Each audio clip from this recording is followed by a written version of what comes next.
တော်ထင်ရှားဖယားလက်ထက်ကသာဝတိခေါ်တဲ့ရွှေမြို့တော်ကြီးမှာသာဝတိမြို့ပေးသားကြီးဘာမြို့ပါလဲပစ္စည်းဥစ္စာကျွယ်ဝတဲ့မဟာဓနတထေးကြီးတထေးကတော်ကြီးမှပေါက်ဖွားတဲ့သမီးလေးတယောက်ပေါ့အဲ့ဒီမိန်းကလေးဒီကိုချင်းဝတီအမြဲတီလို့ပတ္တစာရီလို့သူ့နာမည်လေးဒီလိုမှဲ့ခဲ့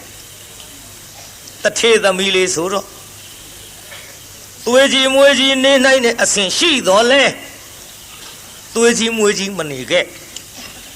သူ့မိတ်ကိုမိတ်သူ့ရွှေမျိုးကိုရွှေမျိုးမရွေးခဲ့တဲ့ပတ္တစာရီအဲ့ဒီပတ္တစာရီတို့အိမ်မှာခိုင်းစေပြီးတော့ထားတဲ့ကျွန်းယောက်ျားဒါသဆိုတာလူနာမည်မဟုတ်ဘူးကျွန်းနာမည်ဒါသဆိုတာကျွန်းယောက်ျားဒါသီဆိုတာကျွန်းမိန်းမဒါပေမဲ့လို့ကျွန်းလဲလူလဲကျွန်းမို့လို့သူ့နာမည်ဟာမောင်ဒါသာလို့ပဲဒီလိုခေါ်ခဲ့ကြကျွန်းယောက်ျားပေါ့အဲ့ဒီကျွန်းယောက်ျားမောင်ဒါသာသူ့အိမ်မှာခိုင်းဆဲပြီးတော့မိဘများကထားကြတနေ့သ၌ကြတော့မောင်ဒါသာတလင်းနဲ့တရွင်းဆွဲပြီးတော့မြက်ထိုးတဲ့ကိုပြိဿစရင်ငှားကိုစရင်ငှားဆိုတော့တလင်းနဲ့မှာဇဘာနေဖို့ကောက်လိုက်နေချဖို့မြက်တွေကိုထိုးပြီးတော့နေတဲ့အခရတတထေးသမီးလေးပတ္တာစာရီလေသာတကားလေးဖွင့်ကြည့်လိုက်ကြည်စမ်းမကိုရာသားနေဘူးခေါင်ကြီးတနာစရာကြီးပါလားသူ့ကြည့်လိုက်ရခွန်အားဗလာကြီးကလည်းကောင်းပါပြီတဲ့နဲ့စရင်ငှားသာဆိုရလူကျော်လူကန့်ကြီးနောက်ဘဝကပုဝေစာကတပုံညာတာဆိုတဲ့ဒါနစက်ကြီးကပြက်ခဲ့ပဲလို့ကိုရာသားပစ္စံရှိတဲ့ထေသားဆိုရင်ဘလောက်ထိအောင်လူချစ်လူခင်ပေါ်လိုက်မတော့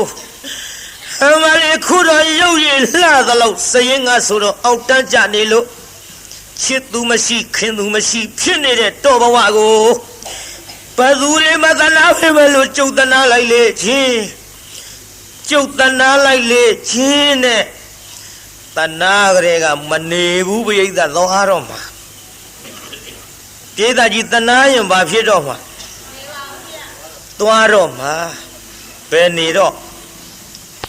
ဖြစ်ဖူးတဲ့မိဘများမသိအောင်အလစ်အသာလေးဆင်းပြီးတော့မျက်ကူထိုးတာကောင်းတိုက်ပေါ်ကဆင်းသွား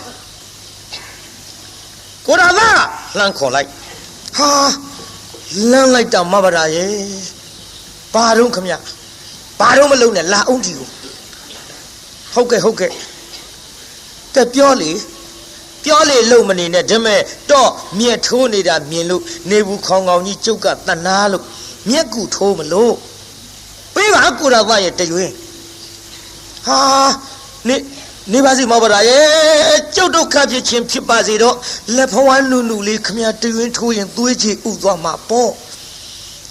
တော့တနာလို့ပြောနေတာတနာတော့တနာတာပေါ့ဗျာနေပါစေကျုပ်အလုပ်ပါခမရအစေကနေရဲ့အလုပ်လုပ်ရမှာကကျွန်တော်ရဲ့တာဝန်မဘာရာရှိပါစေတော့တဲခက်နေတော့ကလားလို့ပြောတာတော့ပေးနေပါစီဗျပေးပါလို့ပြောနေပါစီဗျဟောတော့ပေးပါလို့ပြောနေတရွင်းဆွဲလူတကိုးပရိသတရွင်းဆွဲလူနေတုံတရားနာပရိသလာပြီပြုနောက်ကပရိသနောက်ကပြည်သားကြီးနောက်ကလာပြီဟိုင်းဒါပါလို့တာတထေးကတော့ကြီးမျက်နှကြောတင်းနေနဲ့လှမ်းငေါက်လိုက်ဟိုင်းဆိုတရွင်းဆွဲလူနေရအတလမ်းသွားတထေးကတော့ငေါက်လိုက်တော့သူတို့လက်ထဲကတရွင်းကလေးကအခြေမလှတော့မြေခရှာတာပေါ့တရွင်းကလေးလွတ်ကြပြီးနှစ်ယောက်စမားတရားနာပြိဿတယောက်မျက်နှာတယောက်ကြည့်လိုက်တထေးကတော်ကြီးကြည့်လိုက်ဟေးဒါသာ ခမညာမင်းပါလို့ဟောဗျာကျွန်တော်မြတ်ထိုးနေတယ်လေတော်တော်ရဲ့ဟုတ်ကောင်မသွားတိုက်ပေါ်တက်တိုက်ပေါ်တက်ဆိုပြီးငေါက်ထုတ်လိုက်တော့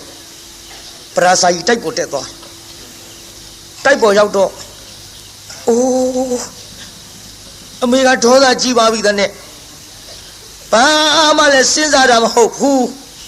အစေကပဲဆိုပြီးတော့ပါမြရိုက်လိုက်လိမ့်မလားဂျာရင်မကယောက်ျားရဲ့လို့လည်းမတွေးတော့ခွေးအရိတ်တောင်တချို့မကြော်လွှားဘူးတဲ့အခုတော့လေအစေကယောက်ျားဆိုပြီးတော့ခြေတော်ကြီးနဲ့များတအားကန်လိုက်လိမ့်မလားကိုရသာတော်မြတ်ထားပဲလို့ခက်လိုက်လိမ့်မလို့တော့ကိုကျုပ်တနာလိုက်လေချင်းတနာလိုက်လေချင်းဆိုပြီးတော့တရားနာပိဋကအမေကြောက်တော့ဘတွင်းပြတင်းပေါက်လဲ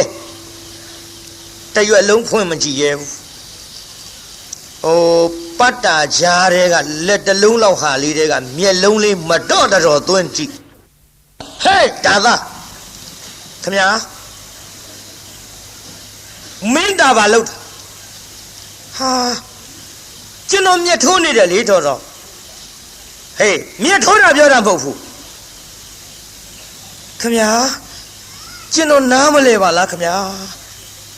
မင်းကငါမုံလာဥလုံးမနေပါနဲ့ကွငါမျက်စိအောက်တယ်ငါသမီးနဲ့ဆွဲလာငင်လားနဲ့ဒါကမင်းနေတာဟာတော်တော်ရဲ့အဲ့ဒါကျွန်တော်အပြစ်မဟုတ်ပါဘူးခင်ဗျာကျွန်တော်မျက်ထိုးနေတာကိုလေတော်တော်သမီးကတနာလို့တဲ့ဆွဲလူလို့နေပါစေလို့ကျွန်တော်ကပြောတာမရဘူးသူကဇွတ်လူတယ်ခင်ဗျာ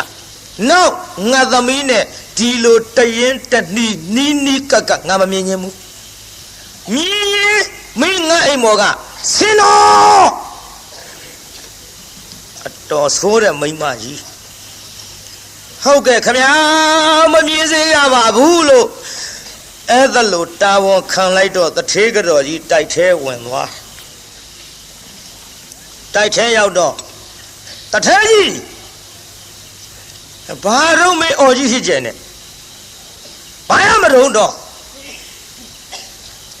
သမီးအကြောင်းတော်သိရလားဒီမဲ့တော်သမီးနဲ့လေဒါသားနဲ့ကပ်ပြီးတော့ဟောဒီမဲ့ကျုပ်မပြောချင်ဘူးနော်တနေ့ကြတော့လေတနေ့ကြတော့သူများတတွေးကွက်ပက်လက်မျောမယ်တော့ဒါကြောင့်ကျုပ်လေတော်သမီးဒီတိုင်းမထားနိုင်ဘူးတော်သမီးဒီတိုင်းမထားနိုင်ဘူး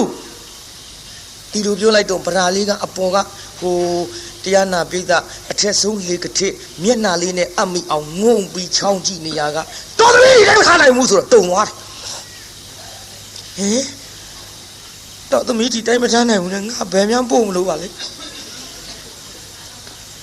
အမေတို့ပဲလို့မလို့ပါလိမ့်မလဲနားထောင်နေတုံဒီမဲ့တော်သမီးဒီတိုင်းထားရင်အစေကနဲ့မှားလိုက်မယ်လေရင်ပါပြီးတော့တနေ့မှားမှသေးကြတယ်ဒါကြောင့်ကျုပ်လေဟောတော်သမီးကိုတောင်မြင်ကတထေးသားနဲ့မြန်ပေးသားမှဖြစ်မယ်အေးလေဒါသမီးမိန်းကလေးမွေးထားမင်းတာဝန်မယ်မှန်တော့မိခင်နေမှန်တော့အယောက်ျားသားလေးဆိုငါတာဝန်မယ်ကွမင်းဖမေစီစဉ်အဲ့ဒါလို့ပြောလိုက်တဲ့စကားကြတော့ပတ္တစာရီလေဘာပြောကောင်းမလဲကတင်းမောတအားပြေးပြီးတရားနာပရိသတ်ရေကတင်းမောအာရမောက်မျက်နှာပေါ်ခေါင်းအောင်ကအိုးတရားနာပရိသတ်အသေးရရင်နဲ့တလျက်နဲ့ခံစားရတဲ့ဒဏ်ချက်ကအပြင်ဘက်ငေါက်ထုတ်တာမျက်ရည်တွေကိုတုတ်ကနေကြလာမျက်ရည်တွေပေါက်ကြလို့ခေါင်းအောင်ကြီးတအားဖက်တော်ကြာခေါင်းအောင်ကြီးလွှင့်ပြေးတော်ကြာကရင်မောတက်လိုက်အောက်ဆင်းလိုက်တောက်တဲ့ခတ်လို့မယူနိုင်ဘူးကိုရသာဆွဲလို့ရှိရင်ငါလည်းသူ့မှာမယူနိုင်ဘူးကိုရသာပြုတ်ပေါင်းကြီးဒီကိစ္စတွေတော်သိရလားဟာလေကိုရသာလည်းမနေရရင်ငါသေးချင်းသေးပါစေတော့ကိုရသာအဘောတနာယာကစပြီးတော့ငါမေတ္တာရှိနေမိပြီအဖြစ်ဘူးဒီကိစ္စကိုရသာပြောမှဆိုပြီးတရားနာပရိသတ်ရေနောက်တနေ့မိဘအလစ်မောင်ဒါသနေတဲ့အစီကံတောင်းလျာဆင်းသွားမောင်ဒါသကဒူးပေါ်ပေါင်နဲ့ပေါ်တင်ကလေးကြီးချိတ်လို့ပလွေလေးပါးစပ်ထဲတက်လို့တွေးဟာမှုတ်တော့ကိုပြိဿအစီကံဆိုတော့ဘာရဲ့မှုတ်တာမို့ပလွေလေးတက်ပြီးမှုတ်နေတော့မဘရာကအနာနာရောက်ကိုရသာ မှုတ်ရင်တတ်ထားတဲ့ပလီဆွဲနှုတ်တာတွစ်တို့တခါလေမှုတ်ရင်ကိုပြိဿမှုတ်ရင်တတ်ပြီးတော့ဆွဲနှုတ်တာတွစ်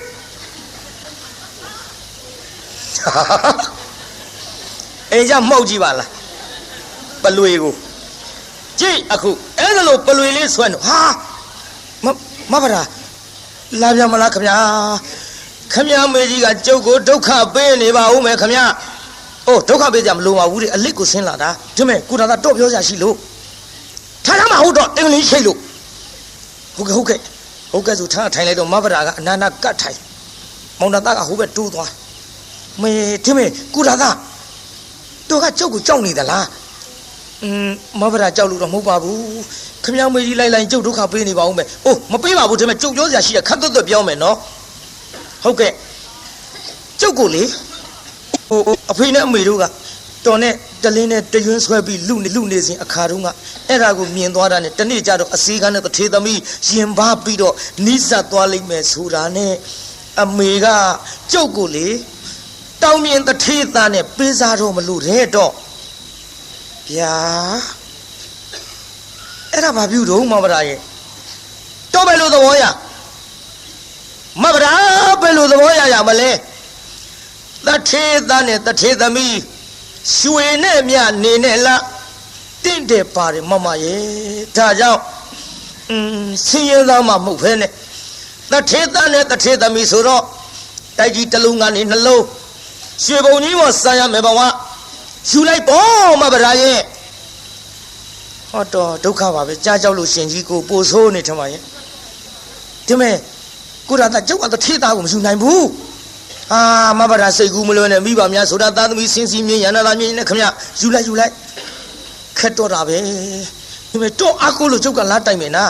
ဒီမဲ့ကိုရတာဟိုကျုပ်ပြောရအောင်မယ်တော့ဒီအစေကန်တန်းလျာနာဒီနှင်းစီပင်ဘယ်သူစိုက်တာဟာကျွန်တော်စိုက်တာဗောမဗရာရဲ့အဲ့ဒီတော့စိုက်ထားတဲ့နှင်းစီပင်ကနှင်းစီပွင့်ကလေးတွေလေမနစ်သက်ဘူးလားဟာကျုပ်စိုက်တဲ့သစ်ပင်ပန်းမယ်ရေလောင်းပြီးတော့ထားတဲ့ကိစ္စကျုပ်နှစ်သက်လို့စိုက်တာကျုပ်နှစ်သက်တာဗောဒါမဲ့ဒါဖြင့်တော်စိုက်ထားတဲ့ပန်းမင်ကနှင်းစီပွင့်ကလေးသူများခူးသွားရင်တော့စိတ်ထဲဘယ်လိုနေပါဒါလို့ကျလို့ခုတာယူပေါ့မဗရာရဲ့ဟောတော့ငါတော့သေးချင်တာပဲဘယ်နဲ့ဟာကြီးပါလေဒုက္ခပဲကိုရတာဗျာတိုက်ဒါမဲ့မိမစီပြက်တယ်လို့ဆိုချင်းဆိုတော့ကျုပ်တော့ပြောရတော့မှာပဲတော့ကိုမြက်ထိုးနေတာတနာရကအစအခုလေချစ်မေတ္တာရှိနေလို့ကျုပ်တထေသားကိုမယူနိုင်ဘူးကိုရတာကျုပ်ကိုတိတိုင်းထားပါနဲ့အထုပ်ပိုးနဲ့ခိုးရကိုကျုပ်လိုက်မယ်ပြေးတာနားထောင်တော့မိမကယောက်ျားလူယိုစကားပြောနေတာတထေသမီးကအစေကံကိုသွားပြောနေတာကျုပ်လိုက်မယ်ကိုရတာပဲနဲ့တော့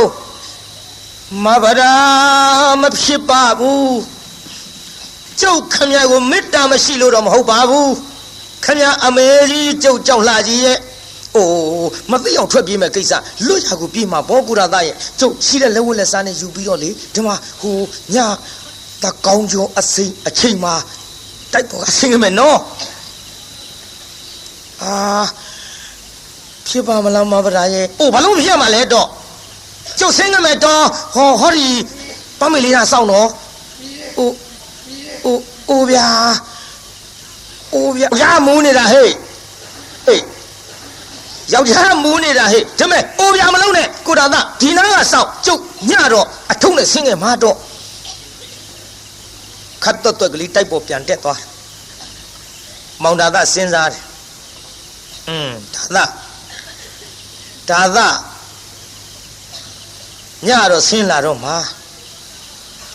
ငါပဲလို့လုံရပါမတုံးဖြစ်မှဖြစ်ပါမလားဗျာဖြစ်ပါမလားဆိုတဲ့မောင်တာသားတကယ်တမ်းဆင်းပြီးလိုက်တော့မယ်ဆိုတော့တရားနာပိဋကရေနေဝင်ကလေးကအဲ့ဒီပန်းမင်ရောက်တာဖြစ်ပါမလားတဲ့အခုပန်းမင်နေဝင်ကလေးကရောက်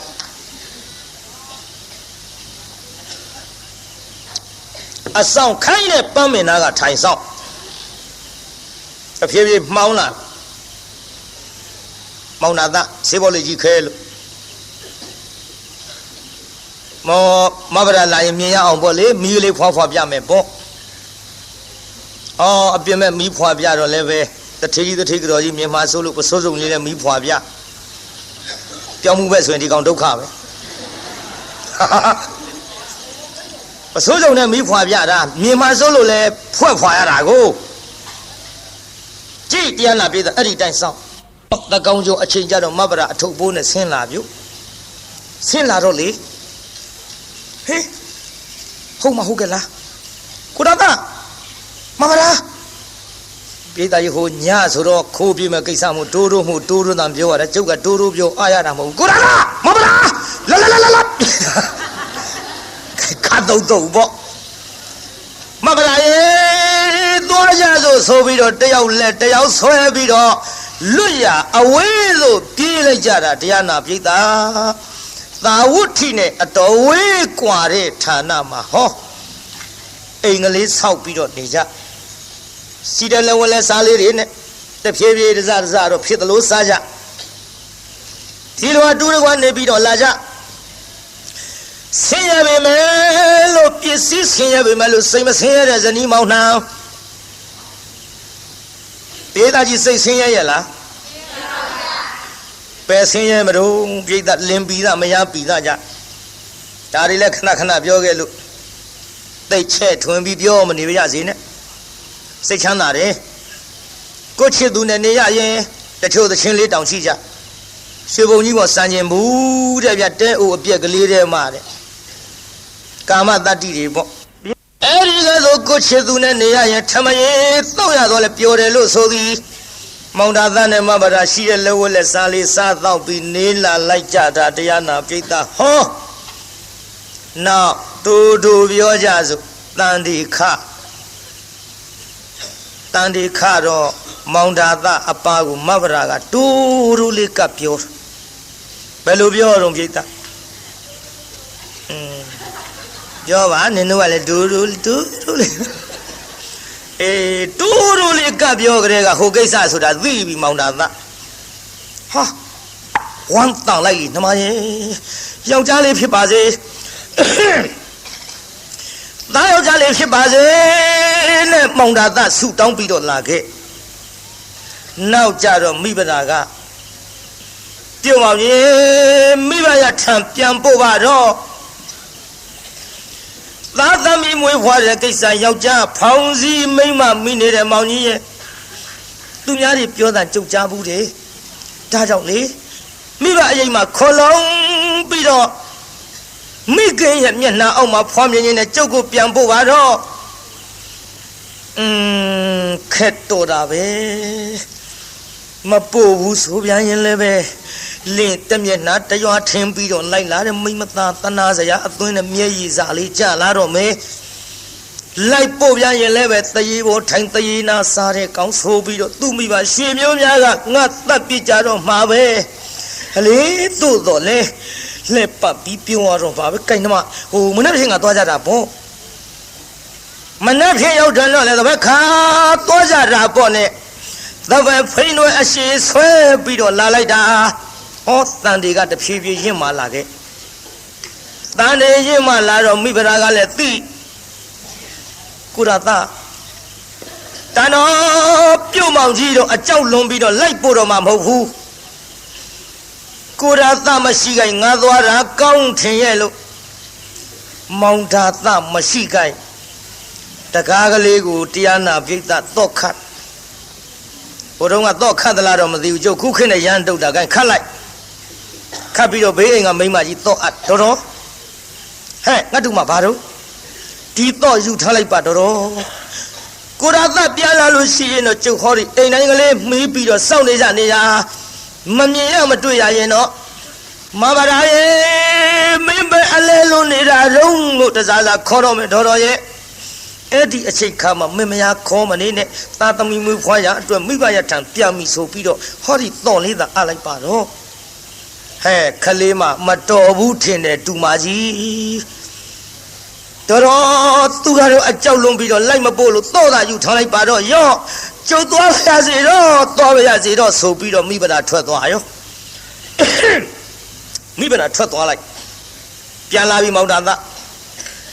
အိမ်တိုင်းကလေးမိဆောင်တဲ့မယားမတွေ့ကြတဲ့ကရင်ထဲမှာပူသွားဟောကြည်စမ်းကျိုးနေကြလေရမရှိတော့ဘူးမမလာလေမမလာလေဟိုမလေးမောင်ကြီးပြန်လာပြီမင်းဘက်နဲ့ကြောင့်စီးပြီးတော့မကြိုရတာတော့ဘယ်အလဲလုံးနေသလဲနှမရဲ့ဗရာအိုးဟိုမဗရာလေးလေဘယ်လိုပင်ခေါ်တော့လဲအတန်မကြရဘေးအိမ်အတော်ကြီးကဟဲ့မောင်တာသားခေါ်မနေနဲ့မင်းမိမသားသမီးမွေးဖွားရအတွက်မိဘအရိတ်မှာခိုးလုံးမွေးဖွားခြင်းနဲ့ဆိုပြီးတော့ဟောမင်းလိုက်မပို့တာနဲ့ပြန်သွားပြီမောင်ကြီးဗျာဟာမလေးသာဝတိမျိုးဆိုတာနီးတာမဟုတ်ဘူးတော်ရဲ့မဖြစ်ဘူးကျွန်တော်လိုက်မှာပဲလို့မောင်တာသားလိုက်သွားမိဘသားကလည်းတော်ကြီးတဲ့ရောက်တော့နေစေရစေကြီးကိုကူသူမရှိကဲသူမရှိနဲ့ဟောတားယောက်ျားလေးဖွားမြောက်တားယောက်ျားလေးဖွားမြောက်နေတဲ့ခိုင်မောင်တာသားကရောက်သွားဟာနမကြည်စမ်းမလေးမောင်ကြီးစကားနားမခေါ်ရလေမင်းထွက်သွားတာကိုဟင်ကိစ္စတောင်ပြီးနေပါကိုကြည်စမ်းဟာနင်းနီထိုးထိုးလေးပြီးစားယူကြည့်လိုက်အေးအိုးဟာယောက်ျားလေးဟာဝမ်းသာလုံးလို့ဟိုလေဟန်ကြပြီနမသားယောက်ျားလေးပါလားကွယ်လူကလေးဖေဖေရှိလာတဲ့ကလေးလေးပွေချီပြီးတော့နှမမင်းဒီကိစ္စကြောင့်ပြန်လာပဲမဟုတ်လားကွယ်မောင်ဘဝလည်းမင်းသိပါတယ်အစီကံဘဝနဲ့တထေသမီးခိုးပြီးထွက်ပြေးလာရတယ်ဘဝအကယ်၍မိမိဘထန်သာမောင်ကြီးလိုက်ခဲ့ပါကနှမရဲ့မောင်ကြီးလိုက်ခဲ့ပါကဒုက္ခပေးကြတော့မှာပဲမောင်ကြီးမတနာရကြပါလိမ့်မကိုင်းဒီကိစ္စပြီးမှအိမ်မဲပြန်ကြပါစို့ခေါ်သွားဟောအိမ်ပြန်ပါသွားနောက်တစ်ဖန်ဒီလိုပဲသတ်တန်နေခပြန်တယ်ပြိဿဒီလိုသတ်တန်နေခတော့ဒီလိုမောင်တာသပြန်အပုတ်ခိုင်းနောက်တစ်ဖန်ပြန်အပုတ်ခိုင်းတော့မောင်တာသကဒီလိုပဲမပုတ်ပဲနဲ့ရက်တွေဆွဲပြီးတော့နေခဲ့ပြုံမောင်ကြီးတော့လိုက်ပို့မှာမဟုတ်ဘူးကလေးလေးကလည်းမတ်တပ်ပြေးကလေးသားအကြီးလေးကလည်းမတ်တပ်ပြေးလေးဥမမဲဇာမမြောက်နဲ့ဖေဖေမေမေခေါ်ရတဲ့အရွယ်လောက်နဲ့လူလေးခမမေမေအိုငါသားဟိုမေမေတို့လေတာဝတ်ထီမျိုးကြီးသွားရအောင်သားရဲ့ဟာမေမေရဖေဖေမမသိပဲနဲ့အော်ခက်လိုက်တာသားရဲ့ဟိုမင်းဖေဖေကလေလိုက်မပို့ဘူးသားရဲ့ဟာဘာလို့လိုက်မပို့တာလဲဗျအော်မပို့ဆိုငါသားနဲ့အမေကပြောရအောင်အမေကလေအခုတဲပုံလေးနဲ့နေရပြီမယ်လို့ဟိုအမေကတထေးသမီးကွဗျာမမေရဲ့တထေးသမီးဆိုပြီးဘာဖြစ်လို့ဒီတဲပုံကြီးတဲ့နေရတာတော့များဩနေရဆိုလူကလေးရဲ့အမေကတထေးသမီးမင်းအဖေကဆင်းရဲသားစရင်ငါမင်းအဖေကိုမေတ္တာရှိလို့အမေကလိုက်လာတော့မင်းအဖေဆင်းရဲတဲ့သူကိုချစ်မိတော့အမေလည်းဆင်းရဲတာပေါ့ဟာခမကြီးတော်အားတဲ့မိန်းမကြီးပစ္စမရှိတဲ့လူကြီးယူလို့ဆင်းရဲတာကိုဗျအိုးလူလေးကိုဖေဖေကိုဒီလိုပြောရဘူးလေသားရဲ့ဆင်းရဲပြီမဲ့လို့မင်းအဖေသားရဲ့ဒါကြောင့်လေဟောငါသားခုဆင်းရဲပြီမဲ့လို့တာဝတိမျိုးကြီးရောက်တဲ့ချိန်ခါမှာမင်းဖိုးဖွားများကလေမင်းကိုတိုက်ကြီးပေါ်ထားမှာသားရဲ့ပြီးတော့ဆင်းရုပ်လေးတွေမြေုပ်လေးတွေလည်းဝဲပေးလိုက်မယ်သားရဲ့ငါသားအဝတ်စားလှလှပပလေးတွေလည်းဆင်းလိုက်မယ်ဒါကြောင့်သားဟိုမင်းအဖေပြန်လာရင်လိုက်ပို့မှာမဟုတ်လို့အဖိုးဖွားများထံရောက်အောင်ငါသားလိုက်မယ်နော်ဗျာမေမေဆင်းရုံမြင်းရုံလေးတွေဝယ်ပေးမှာဟုတ်လားအေးလေဝယ်ပေးမှာဘောသားရဲ့တိုက်ကြီးပေါ်လည်းငါသားကြီးပျော်ပျော်ကြီးနေရမှာဒါဖြင့်သွားမယ်ကျွန်တော်လိုက်မယ်မေမေရဲ့လို့ဆိုတော့ကိုင်းကလေးလေးနှူးနှပ်ပြီးခေါ်သွားတော့အထုပ်ကလေးခေါင်းမော်တင်းလို့တကားလေးပိတ်ကလေးလေးလက်ကဆွဲလို့လူလေးအမေထုတ်ပေးငါသားကိုအမေညောင်းတဲ့အခါလဲချီမပေါ့တခါလည်းငါသားကချီချင်းလျှောက်အောင်နော် အမေမလဲမင်းရဲ့ညီလေးလားမသိနှမလေးလားမသိနှစ်ကိုတစ်သက်ကြီးမို့သားရဲ့သွားကြစို့ဆိုပြီးတော့ဘေးအိမ်အတော်ကြီးတော့အပ်ပြီးအရင်တစ်ပတ်လိုပဲထွက်ပြန်တယ်ကိုပြိဿအဲ့ဒီလိုထွက်သွားလိုက်တာတော်ကြီးတဲ့ရောက်သူ့ကုသိုလ်ကံကဆိုခြင်းတော့ကံဆိုးမှသွားရမိုးလိုက်လို့ရွာဆိုတဲ့ကဲ့သို့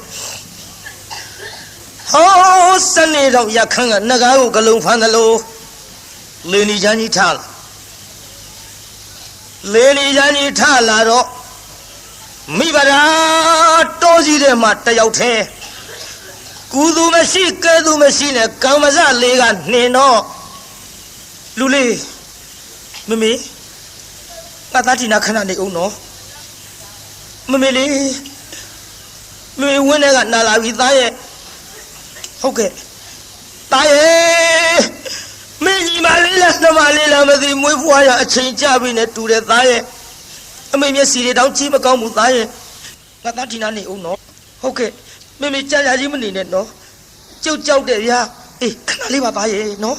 ငါသားတီနာနေရအထုပ်နဲ့ကလေးထားပစ်ခဲ့ထားပစ်ခဲ့ပြီးခြုံစာကလေးနာရောက်တော့ဟောသားယောက်ျားလေးဖွားမြောက်ပြန်ပြီပြု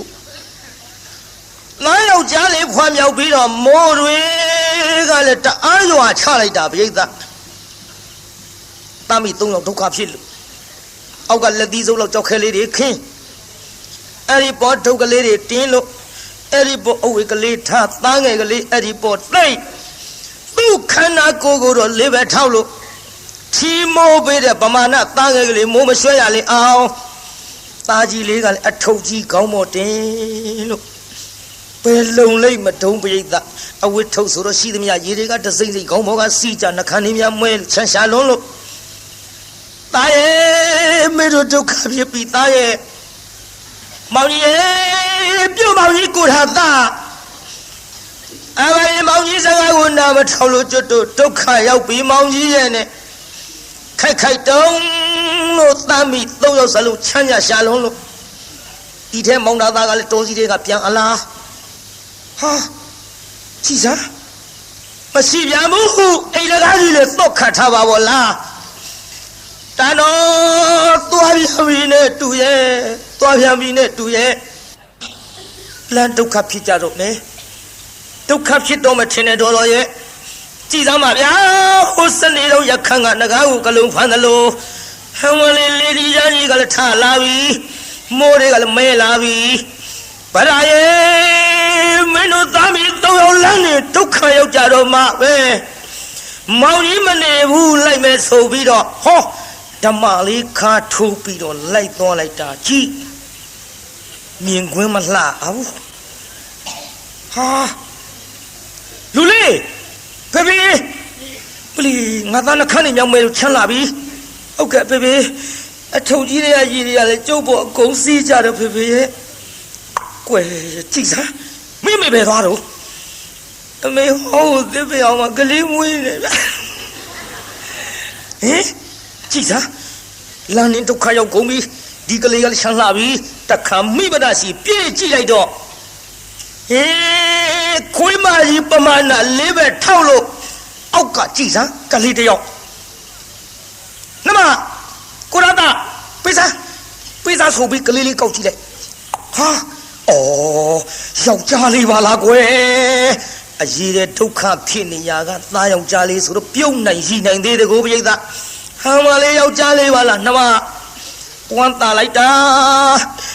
ဒါပေမဲ့လို့မင်းဒုက္ခဖြစ်တာမောင်ကြီးစကားနားမထောင်လို့မိတ်လှကြည့်လားဟိုမှာကြည်စမ်းသားကြီးလေးနှခမ်းလေးလည်းမဲလို့ချမ်းရှာလာပြီအေးပတ်ပြီးတော့ဒုက္ခရောက်ကုန်ကြတော့မှပဲကိုရသားပြီးတော့မှရိုက်တန်ရိုက်ပန်ဖောင်ကြီးအပြစ်တင်တာတွေနောက်ထားလို့ကျွတ်တို့သားမိ၃ယောက်အချမ်းပြေအောင်လေမြင့်မြေစာလေးဆက်ပြီးတော့မိဖို့ပေးပါတော့အေးရော့နမဒီကလေးယူထားမောင်ကြီးသွားမယ်နော်မကြဘူးခဏလေးထင်းမြင်မြေစားရှားလို့မောင်ကြီးမိဖို့လို့ပေးမယ်နှမရဲ့နေတော့လို့ဆိုပြီးတော့မောင်ဒါသဓမ္မရူလေးနဲ့ထွက်သွားလိုက်တောင်ပေါ်ကြီးတစ်ခုနာရောက်သွားတောင်ပေါ်ကြီးနာ မျက်မြေစားထင်းချောက်ရှောက်ပြီးတော့ရှာလိုက်တာဘယ်မှမတွေ့တောင်ဘိုကြီးနားရောက်သွားတော့တောင်ဘိုးပေါ်ပေါက်နေတဲ့မြက်များကတော့ရေစိုးနေလို့တောင်ဘိုးအတွင်းမှာဝင်ပေါက်နေတဲ့မြက်ချောက်ကလေးတွေမီးပွေးလို့လွယ်အောင်ခုတ်မဟဲ့ဆိုပြီးတော့ဓမ္မညာဘက်လက်ကကင်ပြီးတော့တောင်ဘိုးအတွင်းပေါက်နေတဲ့မြက်ချောက်ကလေးတွေလှမ်းနှိုက်လိုက်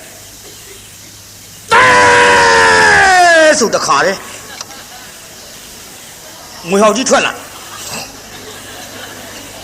မွေဟောက်ကြီးထွက်လာတာဟေးဟမ်ပါလေဆိုပြီးတော့နောက်ဆုံးနဲ့ကြိုက်သေးဘူးမွေဟောက်ဆိုတာဒေါသဖြစ်နေပြုံးနဲ့ကြိုက်ဖြစ်တာမဟုတ်ဘူးခိုးတွေမှုတ်ထုတ်တာဒါကတော့မျက်စိဘာမှမြင်ရတော့ဘူးမွေစိတ်တွေမျက်စိထဲရောက်သွားပြီမွေဟောက်အဲ့ဒါလို့တရားနာပြိတ္တာဒေါသဖြစ်ပြီးတော့ပပြင်းကြီးခွက်လို့ဟေးငါမျက်စိတွေလည်းမမြင်ရတော့ပါဘူးဗရာယေပေါင်းကြီးမင်းတို့သားမီး၃ယောက်ဆံမလို့လှုပ်ပြီးတော့ပြန်ရပါမထုံးဘယ်လိုလှုပ်ပြီးတော့ရောက်အောင်လာရပါမထုံးနဲ့မောင်တာသလေသားမီး၃ယောက်ထံသွားခြင်းလို့လက်ကလေးနဲ့ဆန်းပြီးတော့သွားလိုက်တာဘယ်သားမီး၃ယောက်ထံပြန်မရောက်ဘူးမွေဟောက်ကြီးစီလျှောက်သွားမွေဟောက်ကြီးနာရောက်တော့လက်ကလေးနဲ့သွားပြီးအထိလိုက်ခေါက်ကနေစလှမ်းပေါက်လိုက်ပလဲလောင်လဲလို့မဲလေးတောင်မထဲနိုင်ဘူးလဲသွားပြင်းတယ်လေမွေဟောက်ကကြီးတယ်အမလေးဆုံးအောင်မអော်နိုင်ဘူးလဲသွား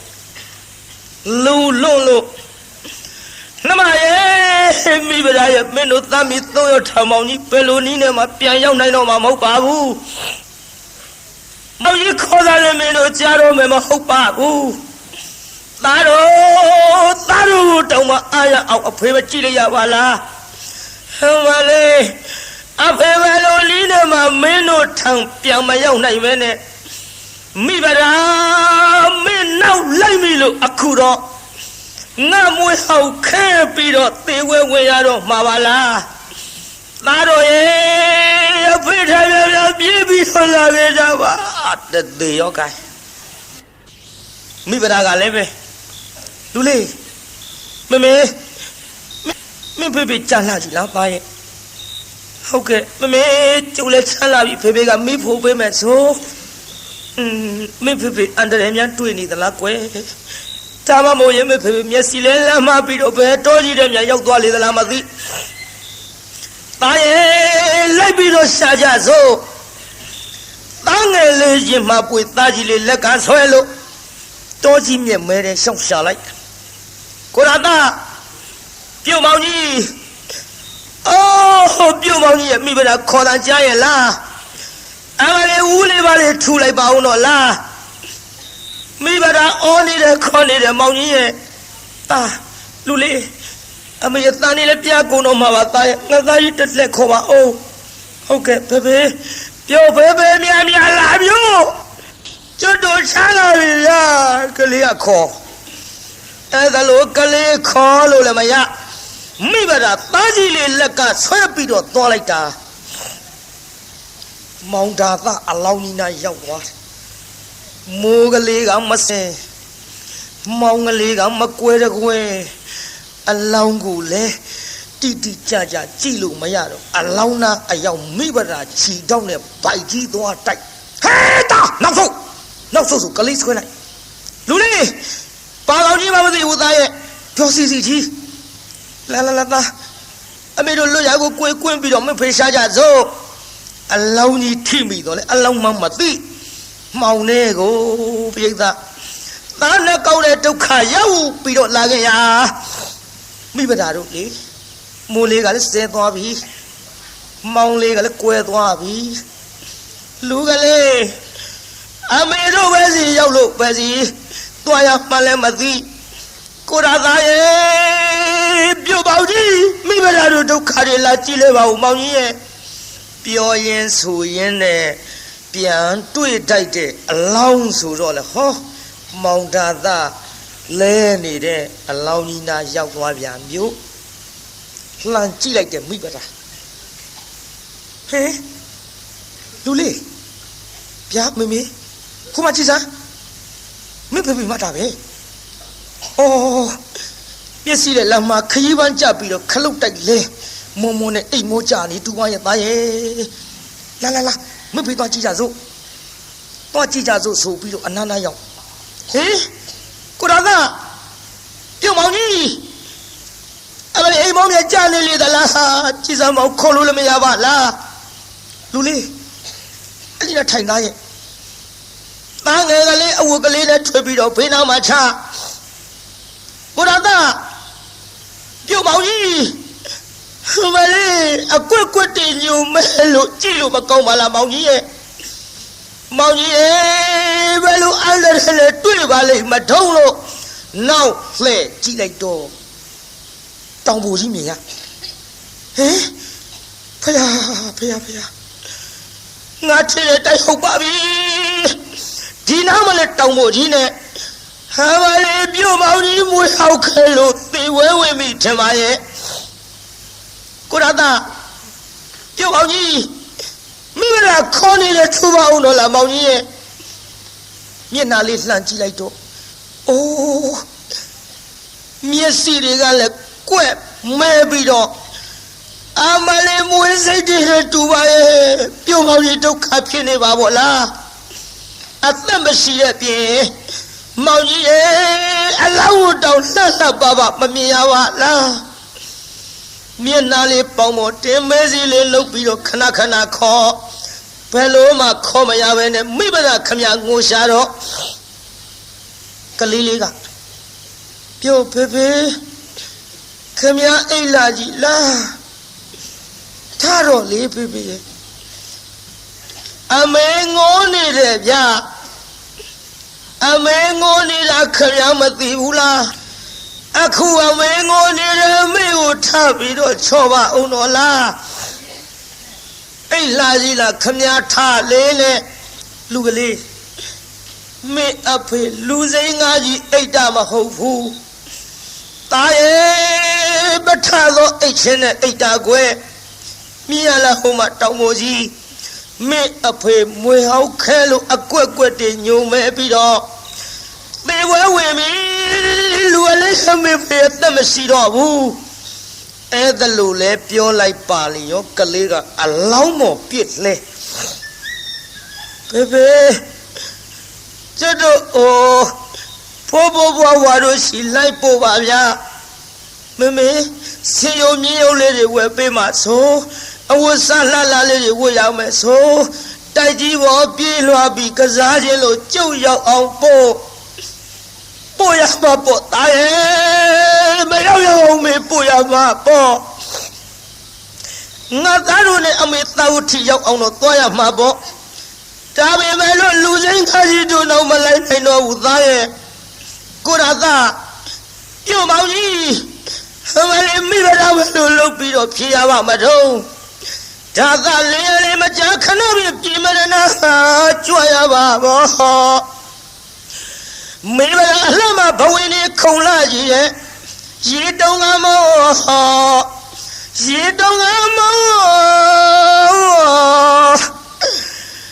ငိုရှာတကူပြိတ္တာကိုရတာကျုပ်ပဲလို့လုပ်ပြီးတော့ဖြေရပါမတော့မောင်ကြီးရဲ့မောင်ကြီးနေရခဲ့ပြီးတော့ဟောဒီတောကြီးတောင်ကြီးတဲ့တယောက်ထဲလူကလေးဒီလိုငိုနေကြလို့မပြီးဘူးမိခေဖေကိုတစ်ခက်ကလေးတွေချိုးအုပ်သားရဲ့ကလေးကတစ်ကိုင်းလေးတွေချိုးလာတစ်ခက်ကလေးတွေအုပ်နောက်မိဗလာကမျက်နှာပဝါလေးလွှမ်းလို့ပြုံမောင်ကြီးရဲ့နေရခဲ့ပြီးတော့ဟောဒီတောကြီးတောင်ကြီးတဲ့တယောက်ထဲနေရခဲ့ပြီးတော့ဟောရွှေစုမျိုးစုတို့ရဲ့ထံပြန်ရောက်တော့ကမှတော့အလောင်းကျုပ်လာပြီးတော့လှပသင်ကြုံမဲ့မောင်ကြီးရဲ့လို့မခွဲခြင်းမဲနဲ့ခွဲလို့ထရောက်မှထားအမလေးနေရခဲ့ပြီးတော့မိဗလာတို့သွားပြီးမောင်ကြီးရဲ့လို့အလောင်းကြီးမခွဲခြင်းမဲနဲ့ခွဲလို့ဟောသားကြီးလေးလက်ဆွဲသားငယ်လေးရင်မှာပွေပြီးတော့သာဝတိကိုမှန်းပြီးတော့လှမ်းခဲ့ရပါပြီပြိဿ ကုသိုလ်ကံကဆိုကြရင်တော့ချောင်းငယ်လေးတစ်ခုသွားတွေ့ချောင်းကလည်းတရားနာပြည်တော်မိုက်တရောထိုက်တရောအကုန်လုံးမျောပြီးတော့ရေစည်းကတန်မာပြီတဲ့မောစရကြုံမြန်မှာပေါ့လားလူလေးအိုအမေလေးငါသားတို့နှစ်ယောက်ကိုဟိုဘက်တခါတည်းမပို့နိုင်ဘူးသားရဲ့ဟုတ်ကဲ့မေမေဘယ်လိုလုပ်မလဲကျွတ်တို့ဟိုဘက်ဘယ်လိုလုပ်ပြီးတော့ကျွတ်တို့ဟိုဘက်ဘယ်လိုလုပ်ပြီးတော့ကူရုံမေမေရဲ့အေးငါသားဟိုခဏနေအောင်နော်ငါသားဒီနာထိုင်ဟိုမင်းကြီးလေးအမေခဏထားပြီးရေထဲဆင်းကြည့်အောင်မယ်သားရဲ့ဟိုဘက်ရေနဲ့သလားတိမ်သလားဆင်းကြည့်ရေကရင်စိုးလောက်ထိရက်ကန်နဲ့ပြန်လာလူလေးမြင်ရလားရေဒီအမေရင်စိုးထိရဲ့သားရဲ့ရင်စိုးထိတဲ့ရေတွေကိုအမေပဲလေးနဲ့လည်းငါသားတို့နှစ်ယောက်တခါတည်းမပို့နိုင်ဘူးဒါကြောင့်ငါသားဒီအထုပ်ကလေးယူထားနော်မင်းကြီးလေးအမေဟိုဘက်ကန်သွားပြီးတော့ပို့မယ်သားရဲ့ဟုတ်ကဲ့မေမေနဲ့ပြန်ခဲ့နော်ရေတွေကအောနေတဲ့မေမေကျုပ်ကြောက်တယ်ဗျာရေတွေကတဝဝနဲ့မေမေအောနေတဲ့မေမေကျုပ်ကြောက်တယ်မြန်ပြန်ခဲ့ခဏလေးပါသားရဲ့မိသွားမယ်နော်ကလေးလေးပွေပြီးတော့တခါတည်းရင်စိုးလောက်ထိတဲ့ရေကိုလွတ်အောင်လေဘင်းသားထိအောင်ကပ်မပြီးတော့ရက်ကန်နဲ့သွားဟိုဘက်ကန်းစာရောက်တော့အဝတ်ကလေးနဲ့ထွေးပြီးကလေးလေးခြုံစသိပ်ပြီးတော့သားကြီးလေးကိုခေါ်မလို့ပြန်အလားရေလေကောင်လေးရောက်ပါလေရောတစ်ပင်မော်နားနေတဲ့သိန်းစွန်ကြီးတကောင်ကသားငယ်လေးသားတစ်ထင်မှတ်ပြီးတအားချီတုပ်ပါရောရဟောသိန်းစွန်ကြီးမလေးကိုကျိုးနေပါဘောလားသားရဲ့လူအလေးအမေစီခုံချလေးရဆက်သွေးဆက်တန်းချနိုင်လိမ့်မတို့အမလေးရဆက်သွေးဆက်တန်းဒုက္ခဖြစ်တဲ့မိမကိုနေမသနာလို့တသားလေးခုလို့ချီတာလားဟဲ့သိစွန်ကြီးဟမလေးငါသားလေးချပါတော့လားလို့လက်မြောက်ချီမြုံနဲ့လက်ခုတ်လက်ဝါတီးပြီးတော့ခြောက်လိုက်တာလေဟောကန်းစားထားခဲ့တဲ့သားကြီးလေးကသူ့လက်ရခေါ်တာမှတ်သိစွန်6တာလက်ရခေါ်တာမှတ်ပြီးတော့ဟုတ်ကဲ့မေကျုပ်လာခဲ့မေဗျာနဲ့ဩအထုပ်ကလေးကောင်းမော်ရွက်ပြီးဆင်းရောပြို့ဟဲ့လူကလေးမဆင်းတဲ့သားရဲ့အမလေးအမေရင်စိုးထိတဲ့ရေမင်းပဲလို့လုပ်ပြီးတော့မိပါမတော့သားရဲ့မင်းကိုအမေခေါ်တာမဟုတ်ဘူးသိစွန်ကို6တာသားအမလေးမဆင်းနဲ့မလာနဲ့လူကလေးရဲ့လို့ပြောမရတော့ရေကိုရင်နဲ့ဖိပြီးတအားကူလိုက်တာဟောသားအကြည်မြုပ်ပြီးအထုပ်သာတွေ့လိုက်ရပါဗျာခွေရိုင်းလို့ရေထဲကမနေတဲ့ဟိုဘက်ကန်းစာရောက်တော့ကိုရာသားရဲ့ပြုတ်ပေါကြီးတော်သားတွေမှာအပါခေါ်သလားမောင်ကြီးရဲ့ဟိုလေးကြည်စားဟာအိုးကိုတယောက်တည်းသေးရွာကိုမသွားပဲနဲ့တော်သားတွေတော်ချစ်လို့ခေါ်သလားဟောဒီဒုက္ခကောင်ပါကြီးပါအပါခေါ်ပြုတ်ပေါကြီးကျုပ်လည်းမနေရခဲ့ပါစေနဲ့မလေးကျုပ်ဒုက္ခဖြစ်ပါဝလားမောင်ကြီးရဲ့မလေးအမေရဲ့ချမ်းခွဲပြီးတော့သေရကြီးရဲ့လေးနဲ့ကန်းစားမှာတရားနာပိဋကငိုးနေတုံပြုံးနဲ့ဟောအဖိုးကြီးတယောက်ရောက်လာဟေးဟဲ့ခလေးမ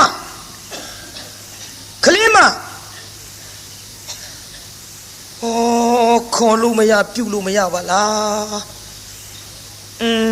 ခုနေကငိုးသန်းလိုကြသေးကြည်စားခုတော့ငိုးသန်းကြရမှအတန်တိတ်သွားပါလားဟဲ့ခလေးမမျက်လုံးလေးဖွင့်ကြည့်တော့ဟဲ့ခလေးမကြည်စားနေဟောကျုပ်ကိုသိသလားတော့အေးငါစဉ်းစားနေတာဟဲ့နင်ဗရမ်းမဟုတ်လားဟုတ်ပါပြီတော့အဖေကျုံမိဗရပါဖေရဲ့ နင်းကြည့်ရခန္ဓာကိုယ်မတောင့်မပြတ်နဲ့နင်းပဲလို့ဖြစ်လာတယ်လေသမီးဖေရင်မဟုတ်ဘူးနော်သမီးရွယ်သမီးခွန်ကြတယ်ဟိုတုန်းကဘယ်ကျုပ်ဒုက္ခတွေဖြည်းဖြည်းမှပြောပါရစေတော့ဟိုသမီးရဲ့မိခင်ဖခင်မောင်ဘွားတို့အရင်တုန်းကလို့ကြက်တည်းမပြတ်ပြားပဲနဲ့တိုက်ကြီးပေါ်မှာပျော်ပျော်ကြီးရှိကြပါရဲ့လားခလေးမနင်းဒုက္ခဖြစ်လာတာနင်းကိစ္စတွေငါအခုမိဘများအကြောင်းပြန်ပြောင်းပြီးတော့ပြောလိုက်မယ်ဆိုရင်ရေနစ်ရောင်ဝါကူတူဖြစ်တော့မှာပေါ့ဟိုဒါလားဆိုတဲ့ကောင်ကြီးရောကိုရသလားဖေရဲ့ဟိုပဲကန်းစားတော်ကြီးတဲ့မမွေးကြိုက်လို့သေးခဲ့ပြီဖေရဲ့ဟေးဒုက္ခပါပဲလားဟဲ့ပြောပါကျုပ်သိချင်းလို့ပြောပါဖေရဲ့မိဘနှစ်ပါးနဲ့မောင်မွားရဲ့အကြောင်းကဲငါသမီးသတိထားပြီးတော့နားထောင်နော်ဟုတ်ကဲ့သတိထားပြီးတော့နားထောင်ပါမယ်ဖေရဲ့မနေ့ညကမိုးကြီးလေကြီးသီးထန်စွာရွာတယ်သမီးရဲ့အဲ့ဒီမိုးကြီးလေကြီးကြောင့်တွေ့ကြရတဲ့ဒုက္ခကျုပ်ဖြည်းဖြည်းမှပြောပါရစေတော့မိဘနှစ်ပါးရဲ့အကြောင်းကိုပြောပါဖေရဲ့လို့ဆိုတော့စနေတော်ရခန်းကငါးကိုကလုံးဖမ်းတယ်လို့လင်းကြီးချမ်းကြီးကထားအလားသာဝတ်ထီမြို့တို့မိုးလုံးကြီးကလည်းအဆိုင်လေလုံးကြီးလည်းတိုက်လာရောသမီးရဲ့လေလုံးကြီးတိုက်လာတော့သာဝတ်ထီတစ်မျိုးလုံးသိမ့်သိမ့်တုံးလို့ဝါထယံကားတဲ့အိမ်ချူချာတို့မှာတော့ဖာငယ်ကိုဆင်းနဲ့နင်းထားသလိုအကုန်လုံးပြပြဝတ်ကြည်မွကုန်တဲ့သမီးရဲ့ငါသမီးတို့ဖခင်တထေကြီးများမှာတော့တိုက်ကြီးတာကြီးနဲ့ပျော်ပျော်ကြီးနေတာမို့ကြေးတာပျောက်ထားလွင်ပြက်ထားမှဖြစ်မရှိပါပဲဘူးသို့တော်လဲကဘာလေးမင်းမြေမို့ကိုခွင်တယ်လို့အဖေငိုးနေတယ်ဖေတိုက်ကြီးပေါ်နေလို့ကြေးတာပျောက်ထားမရှိဘူးဆိုဖေရဲ့ဆက်ပြီးပြောရတော့မှာပေါ့သမီးရဲ့နားထောင်သမီးရဲ့ကဘာလေးမင်းမြေမို့ခွင်တယ်လို့တိုက်ကြီးချီရင်ကဆွဲပြီးတော့လှဲသွားတာနဲ့ငါသမီးရဲ့အဖေရဲ့ငါသမီးရဲ့အမေရဲ့ငါသမီးရဲ့မောင်ဝါရဲ့သုံးယောက်တွေ့ညက်ညက်ချေသမီးရဲ့တိုက်ပြီးတော့သေကုန်ကြပြီဟဲ့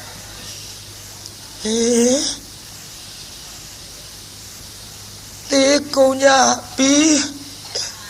အားလည်းဖေတို့မရှိတော့ဘူးသေကုန်ကြပြီလားဖေရဲ့သမီးလေးပြောရင်ဆိုရင်လစ်သွားပြီတတိလစ်သွားပြီတတိလစ်သွားတော့ဟာဖယားငါပြောမိတာဒုက္ခများကုန်ပြီနဲ့တူရဲ့ဟဲ့ကလေးမဗရာသမီးနဲ့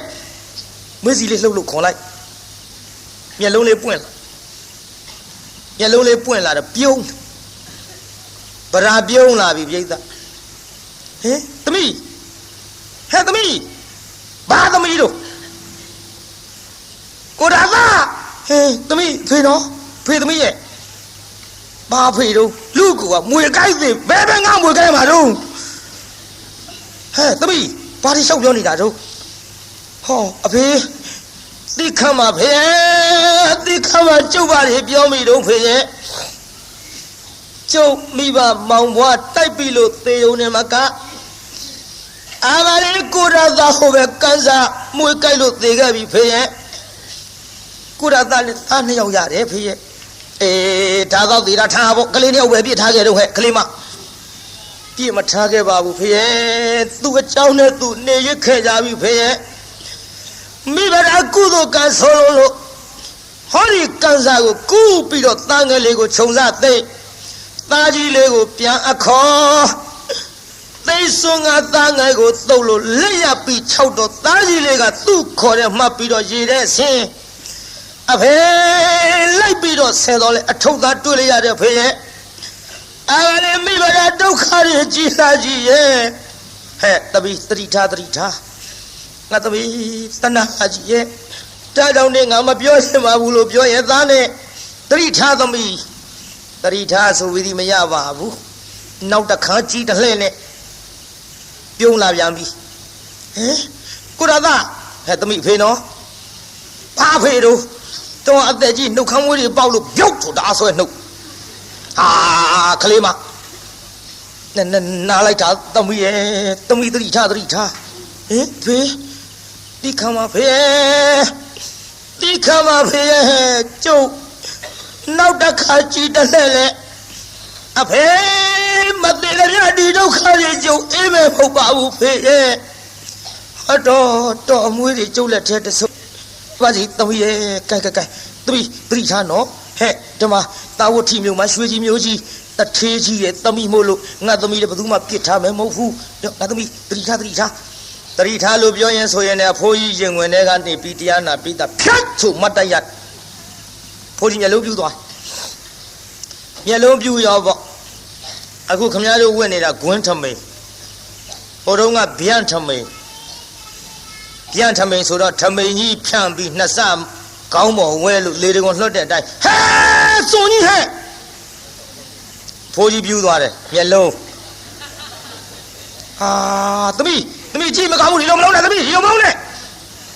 ဒီလိုမလုံးနဲ့မရဘူးတရားနာပရိသတ်ကြီးခုံပေါက်ပြီးတော့တွတ်ချအောင်ယူလို့မောဘမလေးဝဲလို့ရေထဲကလက်ထားခုံတော်တတိကလေးရတဲ့ခါတိုင်းသားလျောက်လည်းသေးခဲ့ပြီလင်းလည်းသေးခဲ့ပြီဖေဖေမောင်ဝါလည်းသေးခဲ့ပြီကျုပ်တနေတဲ့6လုံးပြည့်လိုက်ရတဲ့မိမကြီးမို့လင်းလည်းမရှိအဖေလည်းအမေမရှိလို့ကျုပ်ကိုတနာတဲ့ကြည်စံဝေးကြပါတော့ပေးကြပါတော့လို့ဒီလိုငိုရင်ရိုးရင်နဲ့ကျွတ်ချိန်တန်လို့ထင်တရားနာပြိဿဟောမြတ်စွာဘုရားတရားဝဲကြီးနာရောက်သွားပြီပြုတရားဝဲကြီးနာရောက်တော့ပဓာတတိလေးလည်းရလာအော်ပဓာနဲ့ကျွတ်ခွင့်ကြုံမီနဲ့တူရဲ့သုံးလောကထွတ်ထားတပ်ပြညုမြတ်စွာဘုရားတရားဝဲကြီးနဲ့တူရဲ့ငါတရားနာမှာပဲနဲ့ပိဋကအစွန်ရောက်သွားပိဋကအစွန်ရောက်သွားတော့ပိဋကဟဲ့အယူမသွားမလာနဲ့ငေါ့ထုတ်တော့မဟုတ်ပါဘူးတော့ကျုပ်မငေါ့ကြပါနဲ့ကျုပ်မရိုက်ကြပါနဲ့မမှန်ကြပါနဲ့ကျုပ်ဟိုတရားနာခြင်းလို့တော့အေးထိုင်တရားနာဒီနာထိုင်နာမဟုတ်ဘူးကျုပ်ဘုရားဖူးခြင်းလို့တော့အေးဘုရားဖူးခြင်းကဲထိုင်ဒီနာထိုင်ဖူးမဟုတ်ဘူးတော့ကျုပ်ဘုရားနာသွားဖူးခြင်းလို့ဒီဟာကြီးတော့လို့ရမလားလို့ဘာမှပါပဲနဲ့ဒုက္ခပါရောဟဲ့ကောင်ဆွဲထုတ်စမ်းဆိုငေါ့ထုတ်တော့မြတ်စွာဘုရားတပည့်တော်မှာဘုရားကိုယ်တော်မြတ်ကြီးရှိအပသို့ကပ်ပြီးမဖူးရဘူးတရားမနာရဘူးတဲ့ဗျာတပည့်တော်မောင်လည်းမရှိအဖေလည်းမရှိအမေလည်းမရှိလင်လည်းမရှိလို့တပည့်တော်ကိုနှိပ်စက်ကုန်ကြပြီဗျာတပည့်တော်အာကိုအားထားရမြတ်စွာဘုရားတဆူသာရှိပါတော့သည်ဗျာလို့ရှောက်လိုက်တော့ဟဲ့ခြေသားခြေသမီးတို့မနှင်းညာနဲ့အသားနေဝင်မစေလာပါစေဟဲ့လို့ဟောဖယားကိုတော်မြတ်ခွင့်ပြုခိုင်းလိုက်တော့မှလမ်းကလေးပွင့်သွားအဲ့ချက်စွတ်တိုးဝင်ဖိုးကြီးတွေဝင်တိုက်ဟာခေါင်းမလေးဘယ်နဲ့ငါခွာတိုက်ဖိုးကြီးတွေကိုကားရနဲ့တချို့ဖွားကြီးတို့တိုက်လှည့်ပြခဲ့တာဟာတော့အမလေးကဲရင်တော့မလေးငါသွဲလူကြတော့မအောင်ငယ်အဖွားကြီးတွေလည်းလဲနေရဲ့ဒီလိုနဲ့တိုးခွေပြီးဝင်သွားလိုက်တာပြိဿဟောဖယားပိုင်ရောက်ဒူးလေးတုတ်မြတ်စွာဘုရားတပည့်တော်မှာဒုက္ခကြီးကြတော်မူပါဗျာတပည့်တော်6လုံးပြည့်လျရတဲ့မိမပါဖယားလို့ဖယားလျှောက်တော့ဟဲ့ခြေသမီးသတိထားလို့အနမတက်ကသံဃာကစလို့ဒီကဲ့သို့အဖေသေးလို့အမေသေးလို့လင်းသေးလို့သားသေးလို့ရွှေရင်းမျိုးတွေသေးလို့ငိုခဲ့ရတဲ့မျက်ရည်တွေစုထားရင်မဟာသမုဒ္ဒရာ၄စင်းမကတော့ဘူးဟဲ့ဒီလိုဖိုးသေးဖွားသေးရိုးတွေတောင်းနေပုံလို့ဆိုတာလို့ခြေသမီးသတိထားဒီကဲ့သို့လင်းနေသားတွေသေးလို့ဘဝတိုင်းငိုခဲ့ရတဲ့မျက်ရည်စုထားမယ်ဆိုရင်ဖြင့်ဟဲ့ခြေသမီးမဟာသမုဒ္ဒရာ၄စင်းမြမကတော့ဘူးဘယ်နဲ့ကြောင့်သတိမေ့လျော်နေပြီတနည်းလို့မြတ်စွာဘုရားကိုယ်တော်မြတ်ကြီးကဟော မဟာသမုဒ္ဒေသူဇလံပရိတကံတရောဘုံအတုဇလံအနဘကံဒုက္ခေနဟာဘုထသနရတသောစတောကေဟိကရဏသောကဝတပမစ္စတိလို့အဲ့ဒီအနောက်မတက်ကဒေသနာပြလိုက်တာတရားနာပြိဿ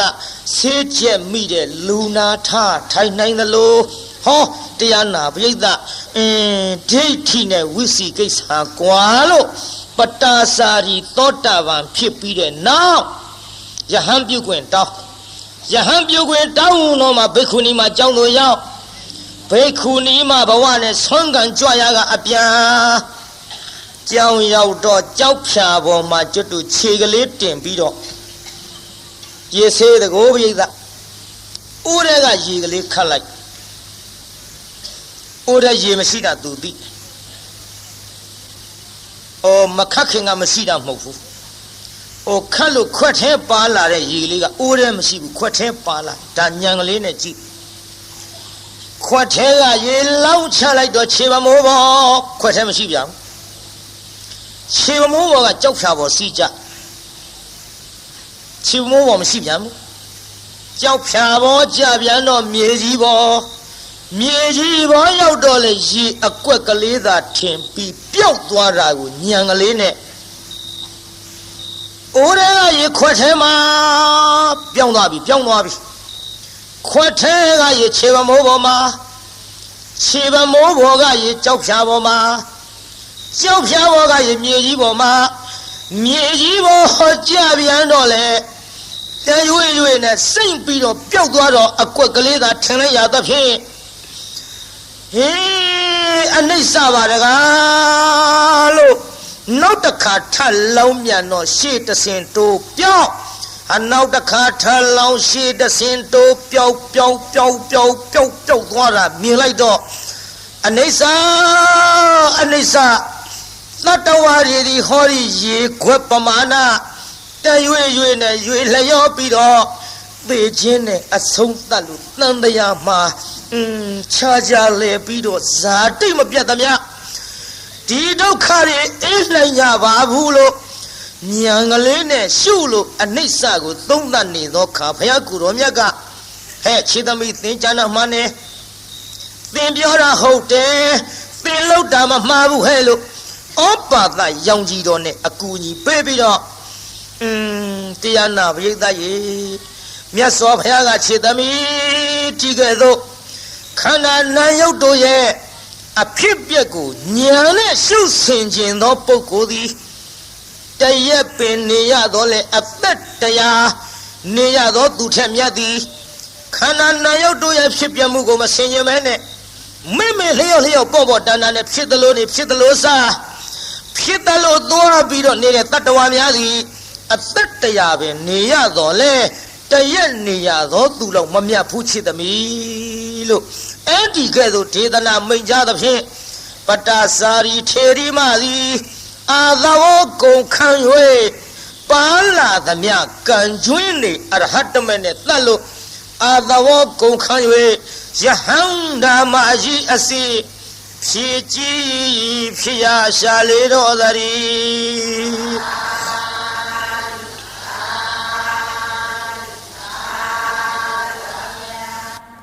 ယဟန္တာမကြီးဖြစ်ပြီးတဲ့နောက်ဟောကျွတ်တို့ဘုံမို့ထိုးတာမြတ်စွာဘုရားလက်ထက်တော်အခါက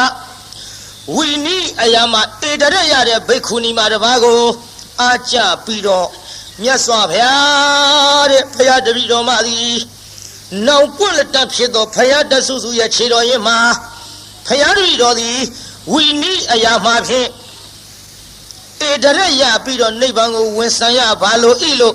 သူတောင်းခဲ့တဲ့ဆုအတိုင်းမြတ်စွာဘုရားကိုယ်တော်မြတ်ကြီးကချစ်သားတို့ချစ်သမီးတို့ယဟန်မိမ့်မတွေမှာဝီနီးတတ်တဲ့နေရာမှာတော့ဟောဒီပတ္တာစာရီထေရီမသည်ငါဖယားအောင်ငါသမီးအမြတ်ဆုံးမဲ့လို့အဲ့ဒီလိုယာဓုပေးခြင်းကိုခံရသဖြင့်သာဝတ္ထိမြို့သူဖြစ်သောပတ္တာစာရီသည်သောတာပတ္တိဖို့ရောက်